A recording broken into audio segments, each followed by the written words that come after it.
Hey, this is Shiraz, and before we get started, I just want to let you know that when I clear something for someone, when I cause a shift, I tend to yawn and cough from the energetic shift that happens. I don't know why it happens. It's just how my body works. And if you don't know that, you're going to listen to this video and go, what the hell is wrong with this guy? You might still think that, but now there's more of an explanation.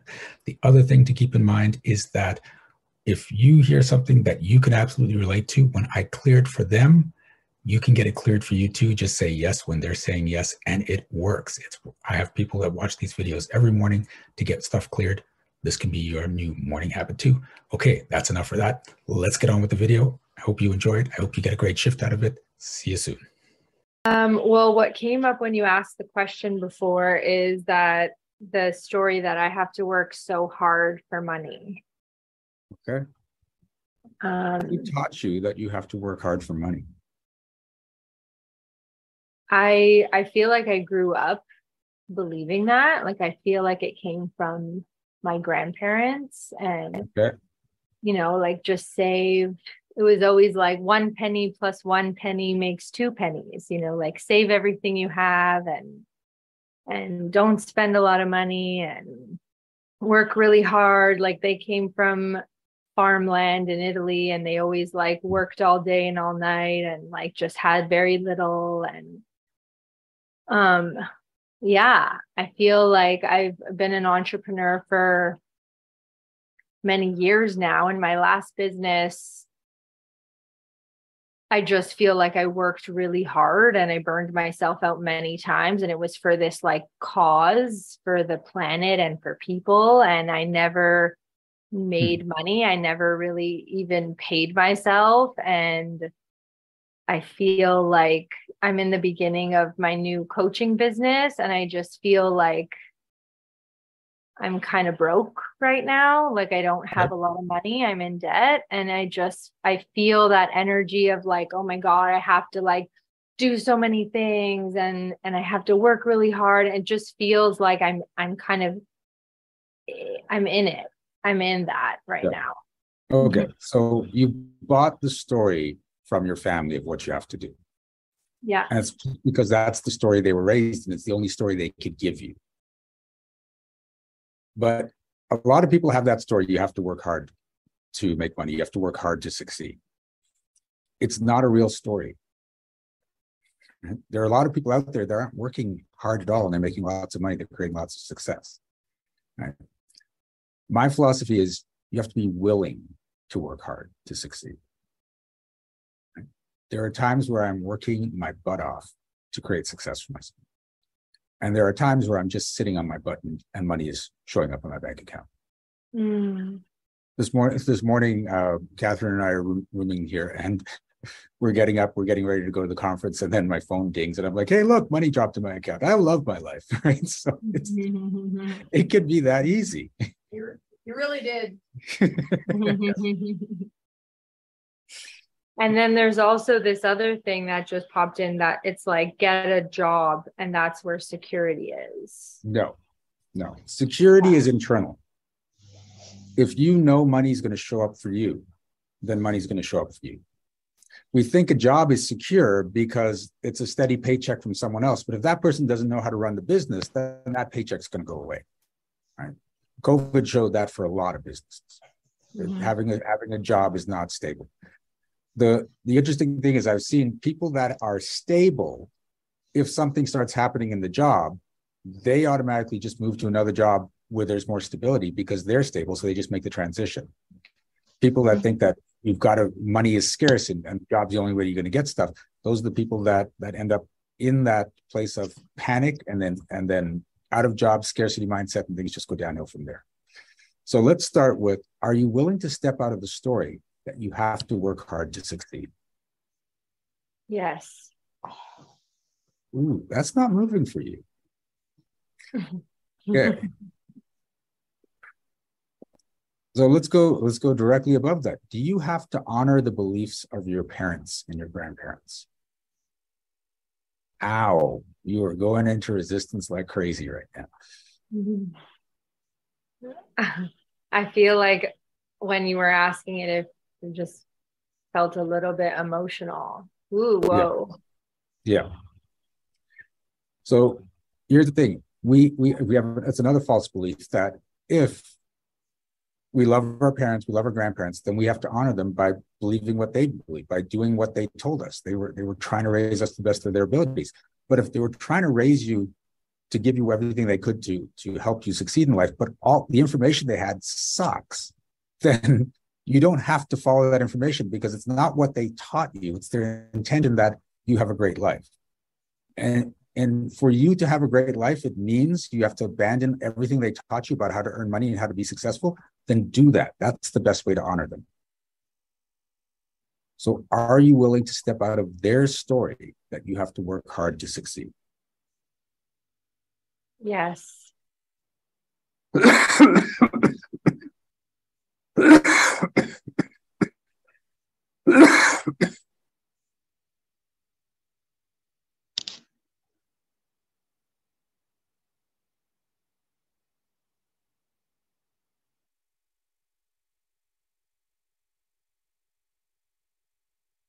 Okay.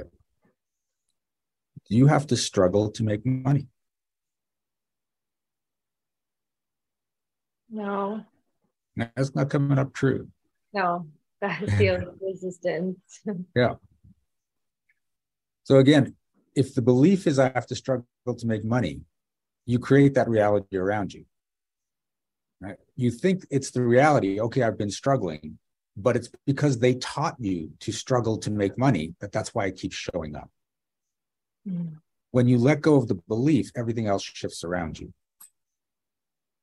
So, okay. Same example I used this afternoon. There was, when I was first starting this business, I was worried about how people are going to react to what I do, because it's very on the woo side. And I know some people were just like, oh, that's all crap. That all woo stuff is just airy fairy stuff. And I had people saying that to me.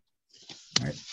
And so I would be very defensive and to try to justify, well, no, it's like this. And it works basically. Quantum physics has shown that it works now. So it's not just woo, it's science. And eventually I just said, I don't care anymore.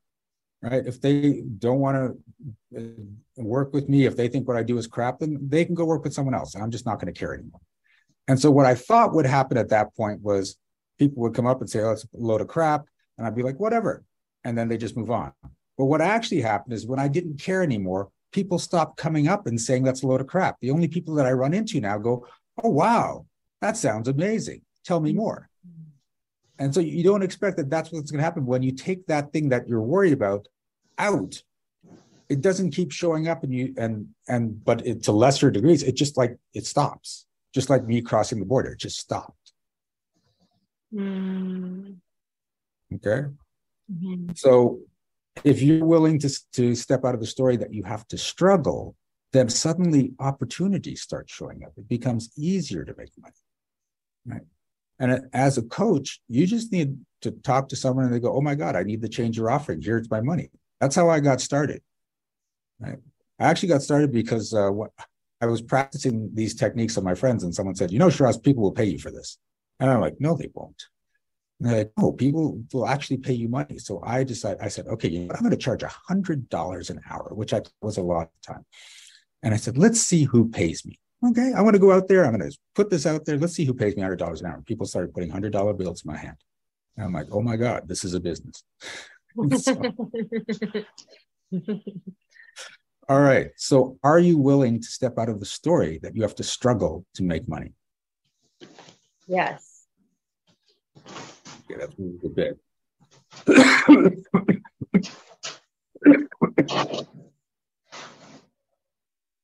Okay, it's kind of overlapping with something else.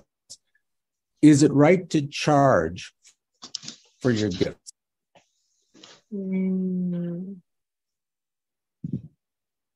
Ow, there's several people that are reacting to that statement. Oh my God. Okay. Yeah. Yeah. See, I think because I've also been in this world of like social entrepreneurship for so long that I was around so many people that were not paying themselves because it was like, oh, but we're doing a good thing for the planet. And like, all the money just went back into the service of others. Okay. How was that working for them? Well, probably just as good as it's working for me. Okay. So here's the thing. You can make money and give it all back and have nothing and struggle. Or you can accumulate money and have such wealth that you can afford to just start giving some away. You can just start like make so much money that you can give away the interest to save the planet and still have lots and lots of money. Doesn't that sound like a better way to go than to just be struggling all the time, giving away your money? Yeah, like logically, I get it, but I don't know. It's just been something in the last couple of years and I'm like, oh yeah, money is like impact. Like I can have money and then do more good in the world with it. Okay, you're going into the action saying that. Okay. Is money a source of good? Say that again. Is money a source of good? Oh, is money a source of good? Yeah. I think there's resistance there. Yeah. Like you said if I had money, I could do good, and that did not come up true. So here's the thing. I think for a long time I believed money is the root of all evil. Okay, so part of you is still locked in that. And if you believe money is not a source of good, you're going to make sure you avoid money. Okay. Money is freedom. Money allows you to do whatever you want to do and to be whoever you actually are. Right? And the people that don't use money for good weren't good people to begin with. I know lots and lots of people that are doing so much good in the world with lots of money that they have. I have several millionaire friends, and they're having an impact in the world because they have money. So, and remember, the quote is actually the love of money is the root of all evil. So if you love money above all other things, that's evil, not money itself. It's your motives with the money. Okay. Okay. It's amazing how all these quotes get shortened and then the meaning just gets distorted. Yeah. So are you willing to destroy your belief that money is the root of all evil? Yes.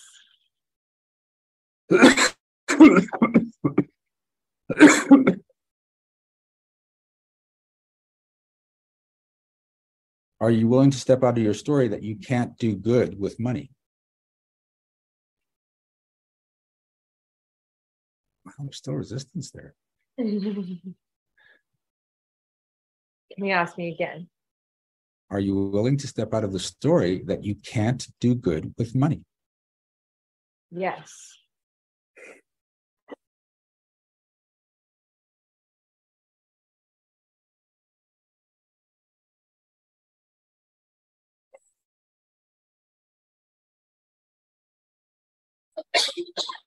Ooh. Okay. And are you willing to step out of those stories of your friends that it's noble to give away all your money to save the planet? Yes.